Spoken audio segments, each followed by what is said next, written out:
Pirmas apsilankimas tai yra konsultacija. Ir į pirmąją konsultaciją labai prašau, kad mano pacientai atneštų savo senesnės panoraminės nuotraukas. Tai man leidžia išsamiau įvertinti esamą dantų būklę.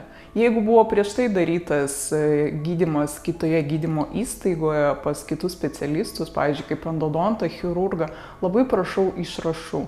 Bet tai yra ne pats svarbiausias dalykas. O svarbiausia, konsultuojantis dėl estetinio protezavimo, tai yra paciento vizija, kokių dantų jisai norėtų.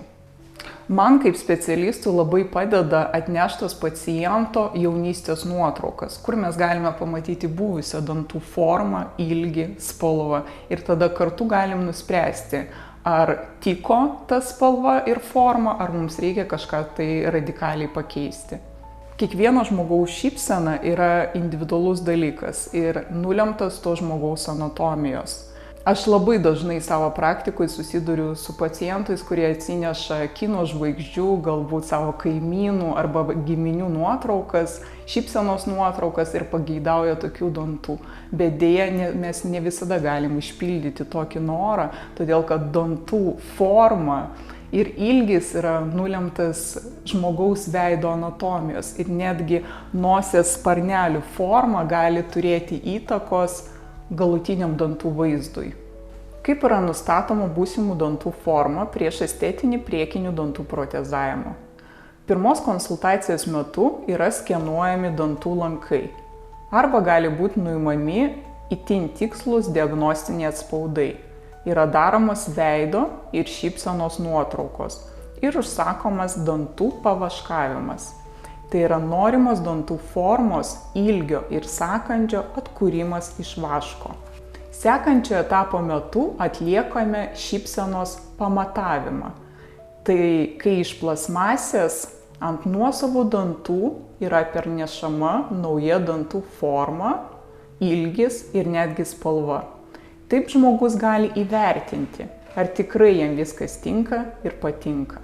Taigi formos, ilgio ir spalvos paieškos tai yra mano kaip specialisto yra svarbiausia užduotis, norint pasiekti harmoningą estetiką ir ypač gražų rezultatą. Pirmasis mitas odontologijoje, kad prieš protezavimą reikia nušlifuoti labai daug danties. Tai iš tikrųjų yra mitas. Nes pradėkim nuo to, kad sveikų dantų nieks neprotezuoja.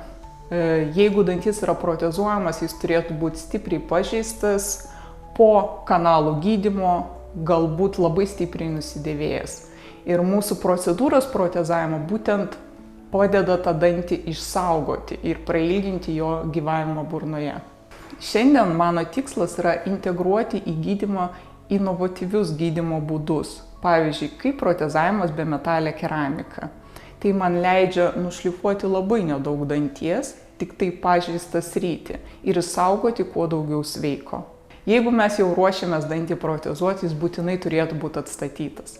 Nes jeigu bus dantis užleistas, tai tiesiog labai stipriai suges ir ateityje teks iššalinti. Šypsenos harmonizavimas tai yra balinimo, estetinio plombavimo ir protezavimo arba laminatėmis arba vainikėliais derinimas.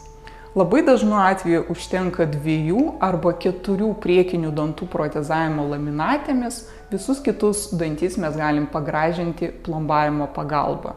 Protezuojantis gydytojas geba ir vertina visų dantų būklę, sudaro visos burnos gydymo planą.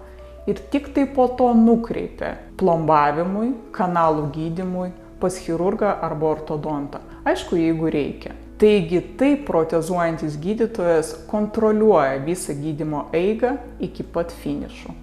Taigi visada pradėkime nuo mažiau, kad pasiektumėm daugiau.